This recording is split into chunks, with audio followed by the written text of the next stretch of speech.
iniciando o Daily Vlog 12. Com o Henrique querendo dar o celular pro Bubu. É que o vovô que deu pra ele de celular. O Gui dormindo. Tá dormindo? Tá, sem chupeta. Sem chupeta, muito bem. E estamos indo fazer um exame no Gui, que é o retorno que a gente explicou em outros vlogs. E hoje vai ter um vídeo muito legal sobre primeiros socorros. O Henrique dando tchau. Primeiros socorros no bebê com pediatra e bombeiro. E vai ser bem legal. E esse vídeo, galera, ó, já aviso agora no começo. Sério? Já aviso no começo do vídeo que vai ser o Paixão Vale Cada Centavo. Então, assim que você estiver vendo esse vídeo, já curte, porque a sua curtida vai valer 1 centavo para uma instituição de caridade, tá? Então, de pouco em pouco a gente consegue bastante. O Henrique dando tchau. Dá tchau, manda beijo, filho. Tchau, lindo. E você, vida, vai fazer o que hoje? Hoje eu vou dormir. Nossa, que vida Mentira. boa. Não é que vida boa o quê? Hoje eu vou ficar com você. Ah, entendi. Minha. Dilma. Dilma. Dilma é demais, é demais pro Henrique. É demais. Dilma. Demais. Vou fazer a barba, galera. Olha que feio que tá. Tá parecendo um mendigão. Oh, nenenzinho. Não chora, nenenzinho. Não chora, nenenzinho. Assim que ele vai chorar mesmo. Não chora, não chora. Vamos Beijo. brincar, Lilo. Olha quanto brinquedo legal. Olha quanto brinquedo legal. Então vamos brincar. Vou sentar aqui com você pra gente interagir, pra gente brincar. Aonde põe essa aqui, ó? Olha que legal esse brinquedo. Caraca, é difícil até pra mim. Caramba.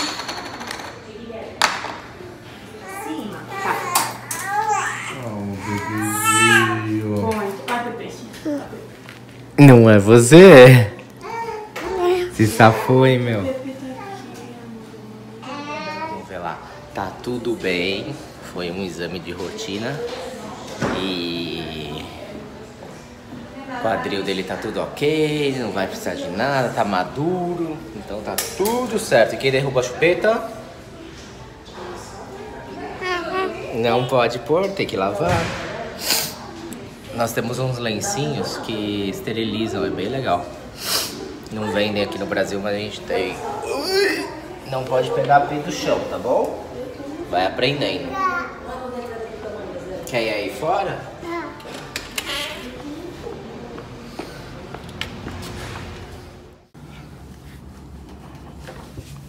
Sempre aqui a câmera, tá?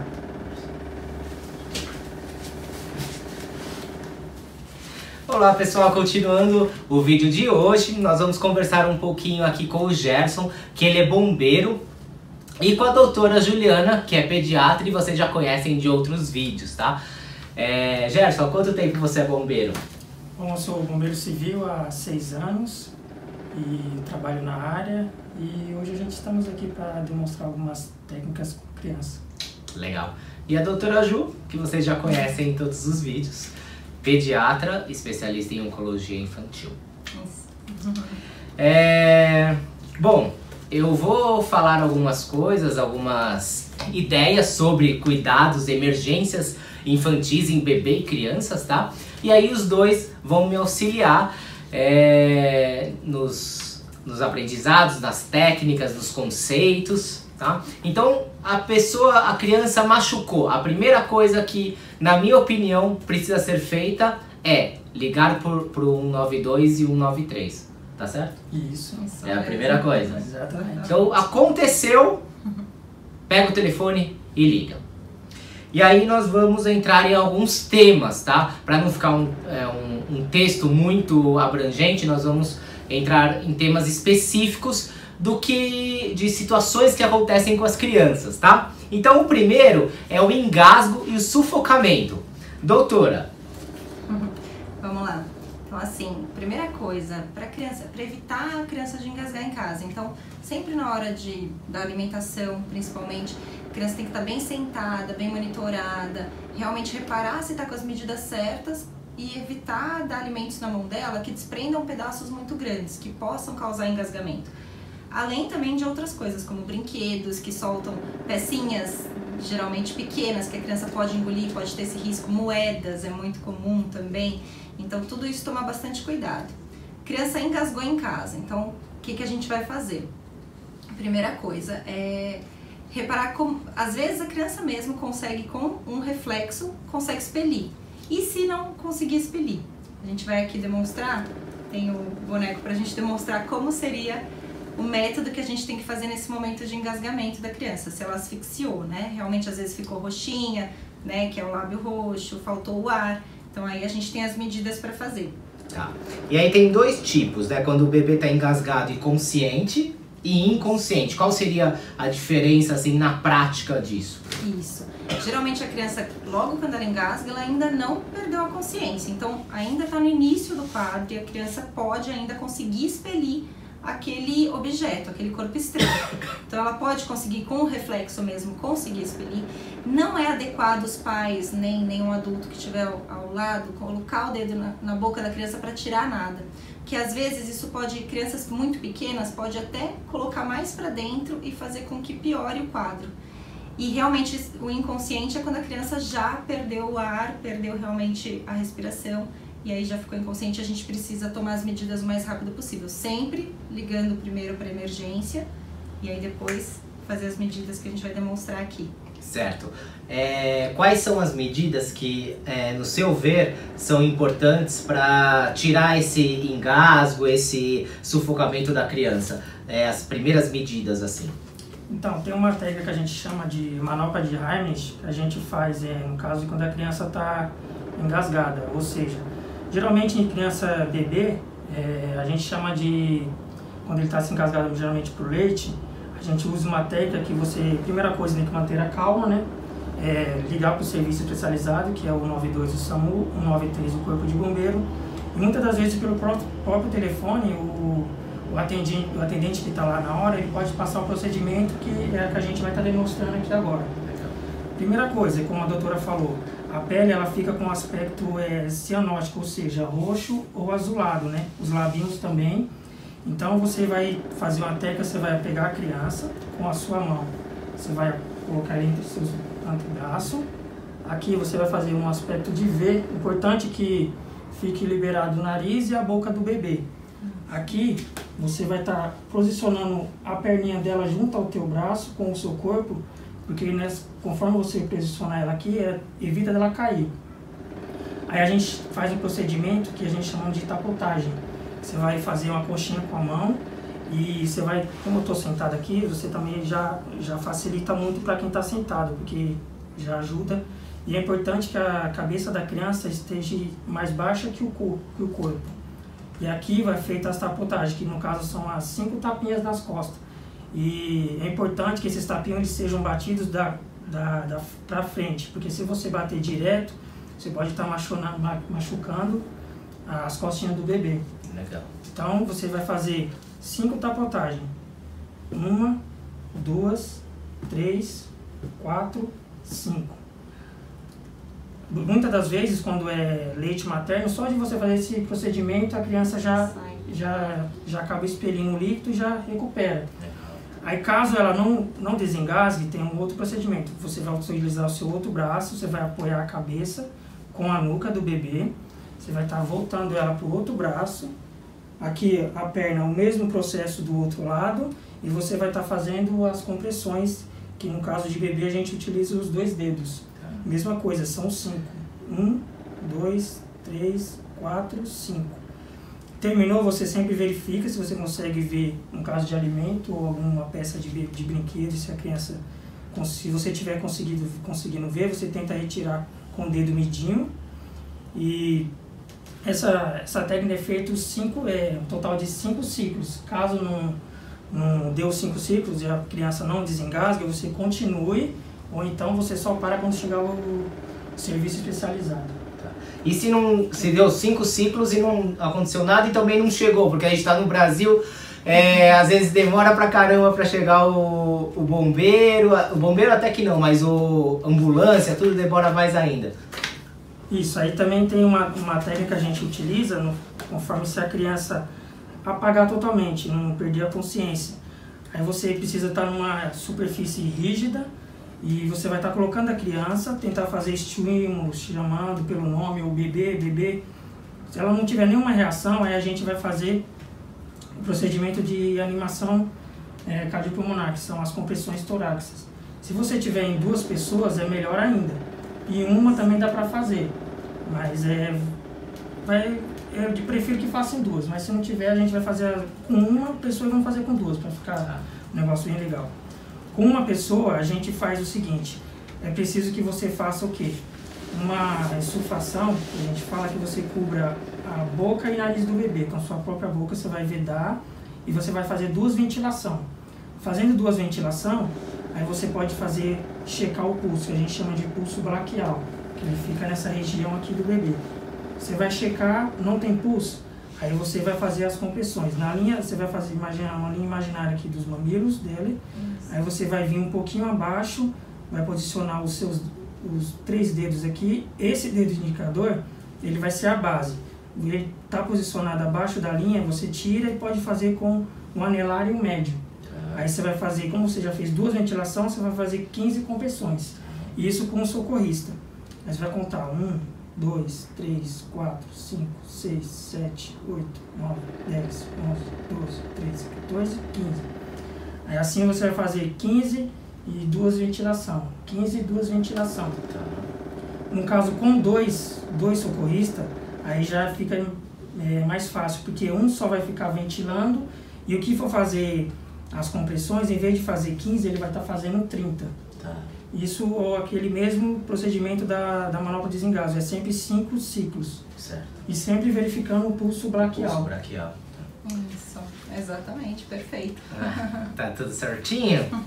Então essa foi a parte do engasgo e sufocamento com objetos pequenos, moeda, brinquedinhos, que é muito importante observar sempre a faixa etária do brinquedo. Então a gente quer dar todos os brinquedos para a criança, para o bebê, e às vezes são pecinhas pequenas, Lego, por exemplo, que não pode dar para certas idades. Então tem que ficar sempre ligado nisso.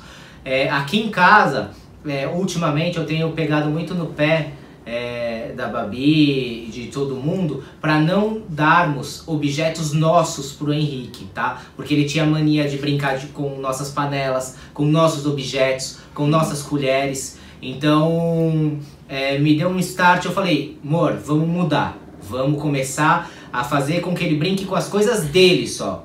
E outro dia, tipo, né, vida, 5 dias depois, ele abriu um pote de remédio e ficou olhando assim. Ai, gente. Pois é. Acredita? Então, é real. Tem que tomar cuidado mesmo. Pra acontecer alguma coisa com a criança, é 1 segundo. Então, a gente tem que ficar bem esperto. Então, prestar atenção sempre no que ela tá brincando e os brinquedos adequados, tá bom?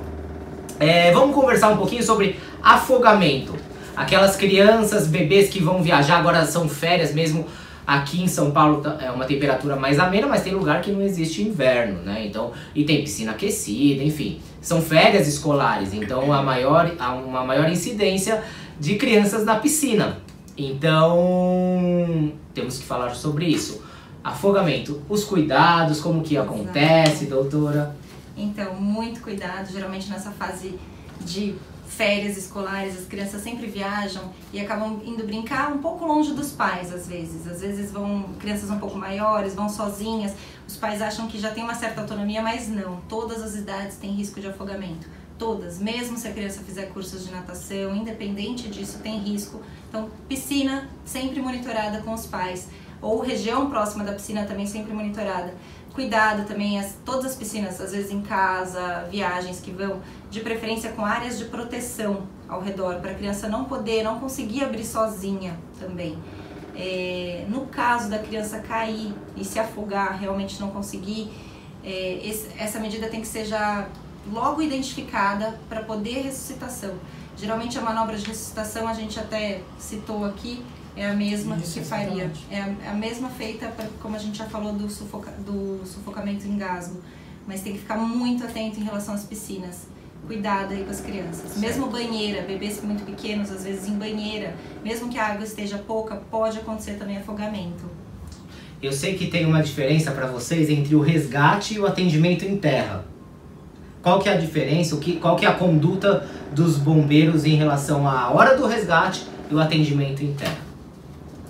A hora do resgate, geralmente a gente, no caso que, como o pessoal geralmente liga, né, pra gente, a gente tem vários tipos de resgate. Tem um pessoal de combate a incêndio, tem um pessoal que combate para resgate, tem um pessoal de resgate de altura. Então é sempre o que chega a informação, vamos supor, se precisar se deslocar uma equipe de resgate, que seria no caso de colisão de veículo, motoqueiros, aí vai a equipe de resgate. No caso da equipe de combate a incêndio, aí vai combate a incêndio, no caso de incêndio de prédios, casa, fábrica, essas coisas. E já a equipe de altura já é a equipe que vai fazer o procedimento de resgate em altura. Então cada um enquadra na sua função. E como a gente estava falando da parte dos afogamentos, também tem os guarda-vidas, que muitos clubes, a maioria tem guarda-vidas nas praias também. E procurar sempre o que o guarda-vida orientar, procurar sempre estar fazendo pedindo a orientação dos guarda-vidas, porque a gente alerta tudo, mas é complicado. Qualquer descuido que a gente tem é onde pode acontecer um acidente. Certo. E hoje em dia acho que todos os clubes é até obrigatório ter o salva-vidas, né? E afogou, é a mesma manobra do que você explicou aqui, a partir do momento que você tirou da... Exatamente, a mesma manobra. No caso de criança, a gente vai estar fazendo o mesmo procedimento. No caso de bebê, sempre está fazendo... As ventilações tem que ser feita boca e nariz, sempre cobrindo a boca. Então aí no caso de bebê, a gente vai estar fazendo o mesmo procedimento, que seria as 2 ventilações e 30 compressões. E caso, na hora que você estiver fazendo o procedimento, essa pessoa venha estar soltando o líquido, que no caso foi a água que ela acabou engolindo, aí sempre está lateralizando ela, para ela estar sempre expandindo o líquido. E a mesma coisa, nunca deixar de checar o pulso. Braquial ou adulto, que seria o pulso que a gente faz aqui no pulso mesmo. Tá. Mais alguma observação? Exatamente isso, perfeito. Queimaduras. Então a pessoa se descuidou, a criança foi lá e pôs a mão no fogão. Existem 3 tipos de queimaduras, que é de 1º, 2º e 3º grau. Existem cuidados específicos para cada grau ou existe um padrão que aí, dependendo do grau, tem um atendimento diferenciado? Como que funciona? O atendimento é diferenciado, sim, dependendo do grau da queimadura. Geralmente tomar bastante cuidado com as queimaduras em casa, queimaduras elétricas, tapar as tomadas que tem em casa. Na hora do fogão também, deixar os cabos das panelas todos virados para dentro do fogão, nunca para fora. Se o fogão ou o forno estiverem ligados, não deixar a criança ter acesso à cozinha naquele momento, senão ela pode realmente estar se queimando. Não ingerir líquidos quentes com a criança no colo, porque às vezes o que está morno pra gente pode ser muito quente para a pele da criança. A pele da criança é muito mais sensível do que a nossa. No momento da queimadura, então assim, a de 1º grau é aquela que causa mais um vermelhão mesmo na pele, é aquela superficial. Para a criança, às vezes coisas que não causariam queimaduras na nossa pele pode causar na criança. A de 2º grau geralmente já tem a bolha, formação de bolha. E a de 3º grau atinge as camadas mais profundas da pele. Então aí está o pior risco, né? Que são as queimaduras mais profundas e mais graves.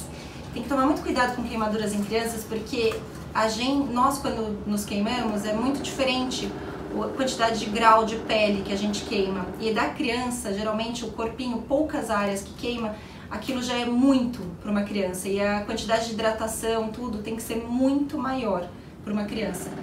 A primeira medida, que é quando aconteceu uma queimadura, é na hora colocar em água corrente, água fria. Não é gelo nem nada disso, mas colocar em água corrente. Evita na hora já colocar pomadas ou qualquer coisa em cima, porque isso pode agravar, pode infeccionar ainda a pele. Então, no máximo água corrente. Se tiver realmente queimaduras mais extensas, maiores, fogo mesmo, o ideal é apaziguar com cobertores ou tecidos por cima da queimadura.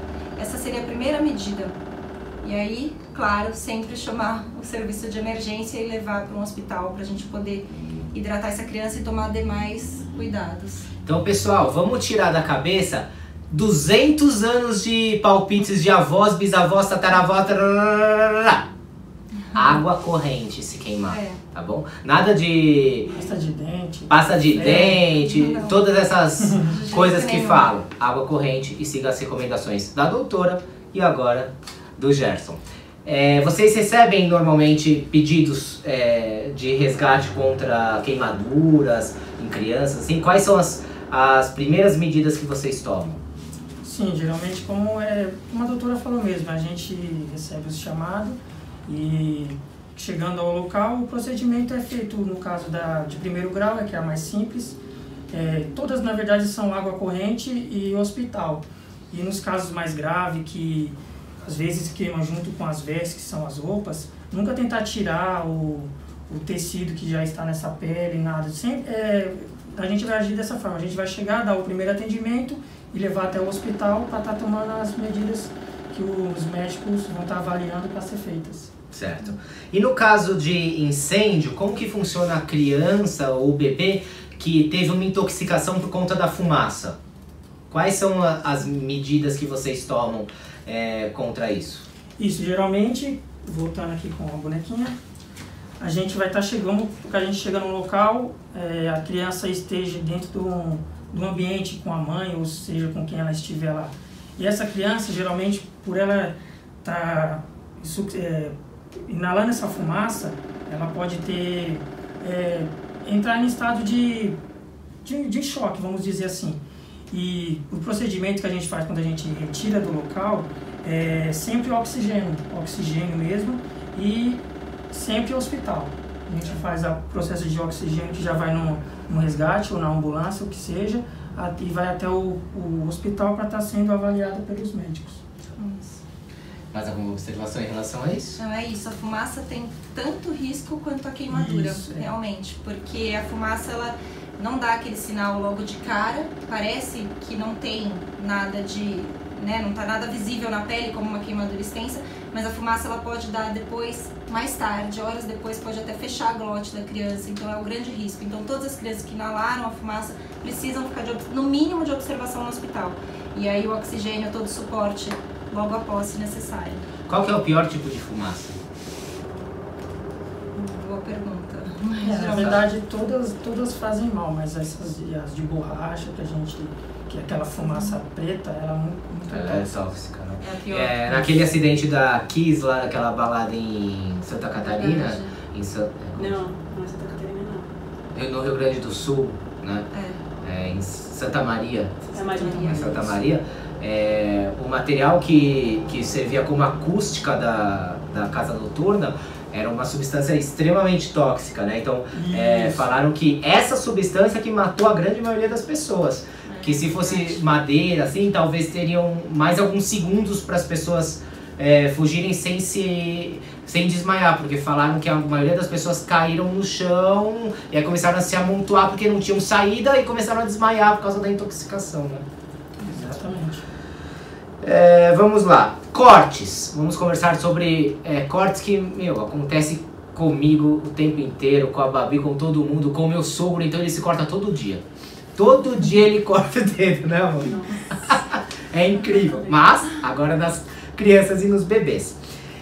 Doutora, qual que é a diferença dos cortes superficiais, profundos, muito profundo e quando ficam objetos presos ao corpo? Então, geralmente os cortes superficiais são aqueles cortes que a gente acaba fazendo do dia a dia, acaba acessando, consegue conter o sangramento, né? Então logo você só de comprimir um pouco a região, já logo para o sangramento. Aqueles cortes mais profundos, que às vezes nem são profundos, porém ainda não atingiram artérias, vasos maiores, às vezes precisam de um pontinho ou outro, não cessam com tanta facilidade quando comprime. Necessário sempre ir para o pronto-socorro também. Os cortes, geralmente, eles precisam, se precisar de sutura, a sutura é ideal que seja feita até 6 horas do corte. Então, nada de tentar ficar segurando, vai esperar alguém chegar em casa para depois levar, não. Isso pode ocasionar piora, né? Tanto o local, infecção do local, quanto também não poder mais suturar a região e ser pior para a criança. Os cortes mais profundos ainda, que são com acometimento de vasos sanguíneos, como artérias, pode ocasionar o choque da criança, porque daí a criança perde muito sangue, realmente é o sangue que está até, às vezes, bombando do coração, acaba até espirrando. São os cortes muito mais profundos, mais sérios. Esses precisam ser imediatos para o hospital. Sempre serviço de emergência e levar de imediato a criança para o hospital. E os cortes, quais eram os últimos? Os objetos que ficam presos ao corpo. Por exemplo, a criança pisou num caco de vidro e ficou lá o vidro, por exemplo. Então, geralmente esses cortes, dependendo do material, a gente não aconselha que seja retirado. Porque se for retirado, pode ocasionar um sangramento ainda maior, infecção do local e a retirada inadequada do objeto. Então, sempre com o pessoal adequado, o serviço de resgate adequado e também dentro do hospital para fazer da forma mais higiênica possível e poder conter o sangramento logo em seguida. E na sua opinião, a partir de quando que a gente precisa de um serviço, por exemplo, chamar um bombeiro ou ir para o hospital? A partir de que tipo de corte? Os cortes profundos. Já precisam de levar para o hospital. E quais são os sinais, assim, além de muito sangramento, que é um corte profundo e precisa realmente ir para o hospital? Então, os cortes profundos que tá conseguindo segurar o sangramento, mas está demorando para estancar, realmente eles precisam ir para o hospital ou muita separação do tecido da pele. Aí geralmente porque precisa de sutura. Os cortes mais profundos ainda, que são com acometimento de vasos, que às vezes espirram sangue mesmo, espirra como em jatos mesmo, como se fosse o bombamento do coração, esses necessitam de um pessoal mais ainda especializado, às vezes até cirúrgico, muitas vezes cirúrgico, para poder conter esse sangramento. Então, o mais rápido possível para o hospital. Gerson, meu filho cortou o pé e eu liguei lá no 93. O que vocês vão me dizer para saber que grau de gravidade, a gravidade do corte, para saber se vocês vão deslocar alguma unidade para cá ou não? Primeiramente a gente vai perguntar com que essa criança se cortou, se tem algum objeto, que a gente chama de objeto estranho pelo corpo, que quando o objeto fica sempre preso, e como a doutora falou, nunca tentar retirar. Se for no caso do corte superficial, que é um corte pequeno, só um cortezinho mesmo, a gente vai passar a informação, no caso, que seria lavar o local, tentar fazer o estancamento com peça de gases. E no caso já do corte profundo, aí já vinha o mesmo procedimento, seria lavar o local, colocar um pouquinho de gases, tá passando uma atadura. Já no caso do corte profundo, onde tem rompimento de vasos, aí sim a gente manda uma viatura ao local com urgência e conforme a viatura está chegando ao local, a gente também orienta que a pessoa faça pressão nesse corte, para que venha tentando estancar o máximo possível esse sangramento. Porque como é um rompimento de vaso, no caso de uma artéria, a pessoa pode estar entrando em trabalho de choque, onde a pessoa já multiplica um monte de coisas parada, aí já avança mais o processo. Mas aí a gente sempre orienta que a primeira coisa é estancamento. E no caso já de um corte muito profundo, onde tem uma artéria, a gente tem que ser uma pressão bem forte mesmo para você estancar, porque não é fácil. A Babi uma vez pisou num caco numa festa. Gente, acho que ela chamou o Mar Vermelho lá pra tá na festa, porque o que sangrou... Caramba. E ó, o que a gente faz de errado, você vê, a gente tem instrução, mas não tem uma instrução profissional, né? Eu tirei o caco, né? E fizemos uma atadura assim, sangrou muito, mas tava dançando assim. Ela tava dançando descalça. Às 3 da manhã, imagina. Ela nem viu que cortou, eu que vi, acho, né? Uma bolsa de sangue já. E aí eu tirei o caco na hora, foi o que a gente decidiu ali. E aí, até 6 meses depois, ela sentia uma coisinha. Ela até achava que tinha vidro ainda dentro, mas é tendência que o corpo que vai expelir, né? Esse vidro, mas não tinha. Era a sensação do corte de tão pesado que foi. Nossa. Vamos falar mais um assunto nesse vídeo, que eu vou cortar em 2, senão vai ficar muito grande, tá? O último assunto será mordidas de animais. Vamos inverter agora, vamos falar primeiro com você. quais são os animais mais comuns em cidade e no campo que vocês recebem chamados? E quais cuidados de cada espécie? Então, geralmente na cidade, aí já vem pro lado do quê? De cachorro, gato mesmo. Às vezes você tem gato em casa, o cachorro, a criança vai brincar com o cachorro acaba mordendo a criança. Já no caso de campo, já seria o que? Os animais que a gente chama de animais peçonhentos, que são animais que têm venenos que podem estar agindo diretamente no sistema nervoso da pessoa. E assim, a diferença, no caso que nem os animais da cidade, que são cachorro, qualquer tipo de mordida é sempre bom que você lave o local e faça uma compressinha com gases, passa uma atadurazinha, e mesmo assim é bom levar para o hospital, porque aí entra a parte da vacina, tem tudo isso. Já a parte dos animais peçonhentos, que são os mais perigosos, muitas das vezes o pessoal pensa naquilo, voltando ao assunto que a nossa avó falou, nosso pai falou, nosso tio falou. Ah, corta, puxa o veneno. Gente, não existe nada disso. O importante é que vocês façam uma limpeza nesse local, coloca um pano limpo ou um gás, se você tiver. Muitas das vezes o pessoal vai fazer caminhada, sempre leva um kitzinho de primeiro socorro, que é sempre bom você ter um kit de primeiros socorros.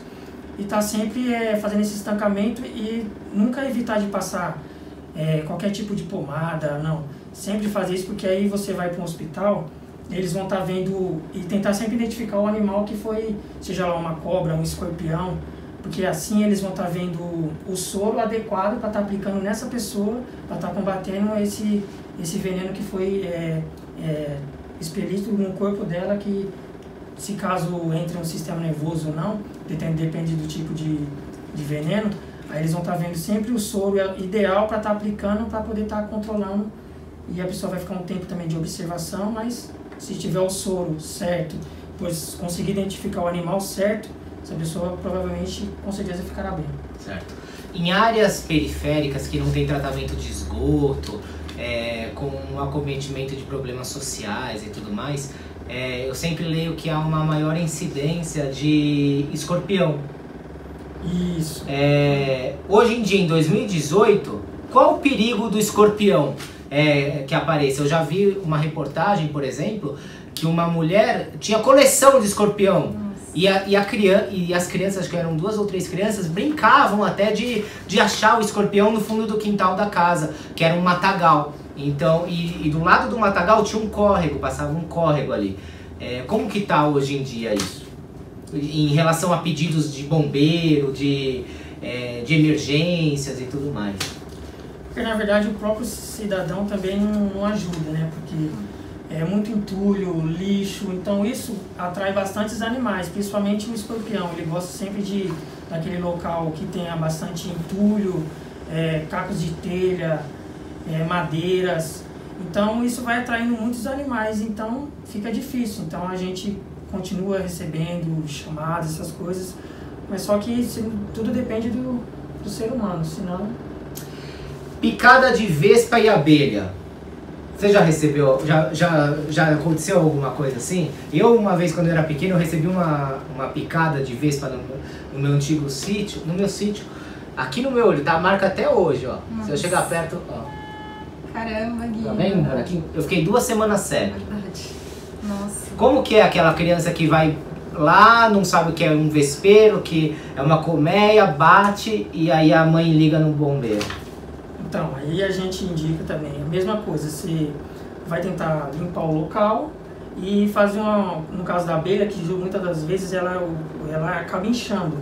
A gente pede para estar fazendo um estancamentozinho com gelo, mas nunca colocar o gelo direto sobre a pele, porque isso pode estar queimando. Tipo minha mãe fez com a bolsa de água quente no que semana passada, gente. E outra coisa também que acontece muitas das vezes no caso de abelhas ou qualquer tipo de inseto, é que além dessa picada, esse caso ele acaba priorando, porque a gente chamamos um choque anafilático, que se chama. Que esse choque anafilático é geralmente quando a pessoa é alérgica. Quando a pessoa é alérgica, geralmente toda pessoa alérgica ela toma um medicamento específico para aquela alergia. No caso de picada, se você for picada, se você tomar esse medicamento antialérgico, você for picada, você deve tomar ele imediatamente. Caso você não tome, ou a pessoa não sabia que eu tinha alergia e fui picado, geralmente o choque anafilático, a pessoa começa o quê? A pessoa começa a inchar, ficar vermelhas, o rosto da pessoa começa a ficar tudo vermelho, a pessoa fica inchada. E pode piorar por quê? Porque ele acaba fechando a nossa traqueia, a garganta. Ele começa a inchar e ali, aquilo fecha e você fica sem conseguir respirar. Aonde vem, já vai piorar mais, que vai entrar o caso da parada cardiorrespiratória ou parada cardíaca, que a pessoa não vai... Então sempre é bom, nesse caso, a pessoa foi picada, pô, tá estranho, ela tá inchando, tá ficando vermelha, já liga pro serviço especializado, que só aguardar chegar, que aí já é um outro processo que tem que ser feito. E o que você faria se você chegou aqui em casa e meu bebê levou uma picada de abelha e tá inchando? Então, aí no caso a gente tem os materiais também, que tem um material chamado cânula de Guedel, que a gente coloca, tem vários tipos de tamanho, para bebê, criança, adulto. Então a gente coloca o que? A gente posiciona ele na garganta e vira, porque isso já vai facilitar, que vamos supor, a garganta é isso. Aqui está tudo totalmente inchando. A gente vai entrar com essa cânula aqui, e dentro dessa cânula é como se fosse uma passagem de ar, onde a criança vai conseguir estar respirando, ou um adulto no caso também, e vai estar conseguindo chegar assim, ele vai estar respirando um pouco, mas ele vai estar conseguindo chegar até o hospital com vida. Entendi, legal. Então, na verdade, a função dos bombeiros é aquele primeiro atendimento para garantir uma sobrevida, né? Isso. Não é, por exemplo, resolver o problema, mas sim garantir que chegue num posto avançado, num hospital, para aí sim receber o tratamento devido, né? Então é para manter uma condição, né? Isso, no nosso caso a gente atua no primeiro atendimento. Então a gente já agiliza para o médico. Isso. E o médico vai estar dando o atendimento mais avançado. Doutora, vamos voltar lá atrás. Cachorro, gato Perfeito, e tudo mais. Vamos lá. Então, as mordidas, geralmente nas cidades grandes é muito comum ter mordida de cachorro, de gato, arranhadura também de cachorro e de gato, que também causa bastante sofrimento nas crianças. Geralmente o cachorro, gato, os animais domésticos, eles carregam bactérias que a nossa pele realmente precisa de limpeza adequada, tá? Por conta dessas infecções, essas bactérias mais agressivas, e antibiótico. Então não existe mordidas de cachorro, de gato, que geralmente a gente não prescreva, geralmente precisa tomar antibiótico, mesmo as mais leves. Tem muito, pra gente indicar o soro, indicar as vacinas antirrábicas, a gente precisa realmente saber como é o animal doméstico, se é um animal que vai conseguir ser observado nos próximos dias, porque se ele conseguir ser observado e não tiver indícios da doença, de raiva, a gente pode adiar e não precisar realmente fazer todo o tratamento completo, nem com soro e a vacina completa. Então tudo isso é analisado na hora da chegada ao hospital. Geralmente as áreas que são mais de risco para as crianças são as extremidades, então mãos, braços, pernas e rosto, face também. Essas são as principais áreas que tem que ficar mais atento e de mais cuidado. Que mais? Quanto aos bichos peçonhentos. Aos animais peçonhentos. Você sabe que eu lembrei que nesse mesmo sítio um cachorrinho meu que era um mascote. Ele morreu com picada de cobra. Nossa. Ele era filhotinho. Meu pai tinha acabado de dar, é uma das coisas que eu lembro do meu pai. Era um pastor alemão, ele criava pastor alemão assim. E aí ele tinha dado o Hint pra minha irmã e o mascote pra mim.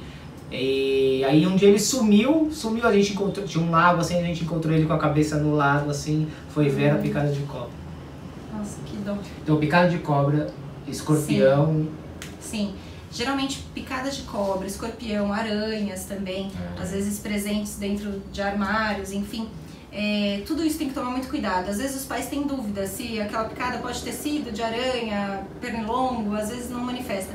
Viu que não tá daquela picadinha normal mesmo como fica, viu que tá mais elevado, com uma alergia local maior, um edema, um inchaço nas mãos ou no local da picada, sempre é bom levar para avaliação.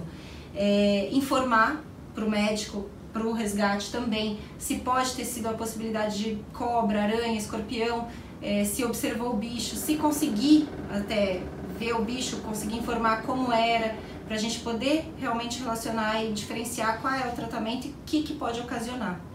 Existe realmente o soro para ser feito, quando são animais peçonhentos que fazem a picada. E depois a gente tem que observar muito a criança, porque pode dar um quadro neurológico, e o quadro neurológico às vezes pode demorar horas para manifestar.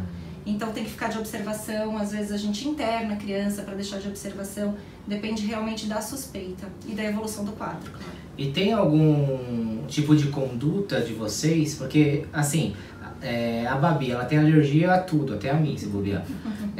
Mas na criança, no bebê, a gente... É uma coisa muito nova, né? Como que vocês avaliam medicamentos ou até o soro, tudo, se vai dar alguma reação adversa no bebê?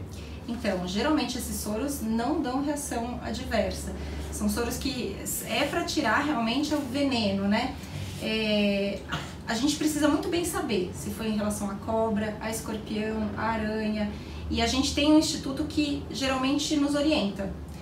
Nem todos os médicos têm isso realmente de cor. A gente liga sempre para o Instituto Butantan é um deles, a gente liga, a gente consegue ter o acesso e eles nos orientam em qual relacionamento que a gente vai fazer para cada caso. E a evolução, a gente está acostumado com quadros neurológicos, mas eles também orientam em relação a cada espécie o que pode dar. Um dia a gente foi no hotel, há uns 4 meses atrás, e o Henrique levou uma picada dupla assim no pé. Ali a gente achou que tinha muita formiga, né, amor? E a gente achou que era formiga. E foi sendo criado um edema bem duro, inclusive. Ficou uma casca. Essa casquinha durou acho que 1 mês e pouco. A gente levou para avaliação na enfermaria do hotel. Ele falou para passar uma pomadinha com anti-histamínico, né? Uhum. E foi melhorando, mas ficou um vermelhão na hora que teve mesmo a picada, que foi desenvolvendo. Ficou um vermelhão e uma casca branca tão feia. Sim. Que a gente nem sabe o que é, a gente acha que é formiga, mas sim, sabemos. Pessoal, tô encerrando o vídeo de hoje, tá? Eu vou cortar em 2 partes, vamos gravar o restante, que vai ser o início do vídeo de amanhã, tá? Então, obrigado por nos curtir. Lembrem-se, é o paixão, vale cada centavo esse vídeo. Então, durante 1 hora, a partir da publicação, a sua curtida vai valer 1 centavo. Aí você vai falar, nossa, 1 centavo só? E se eu tiver 5, 10, 20 mil curtidas? Uma instituição de caridade vai ficar muito feliz. E a escolhida dessa semana fica lá em Carapicuíba com deficientes cerebrais, deficientes mentais, tá? Então, não esqueça, abriu o vídeo, curta e comente sobre esse nosso vídeo. Obrigado, viu, galera? Tchau, tchau.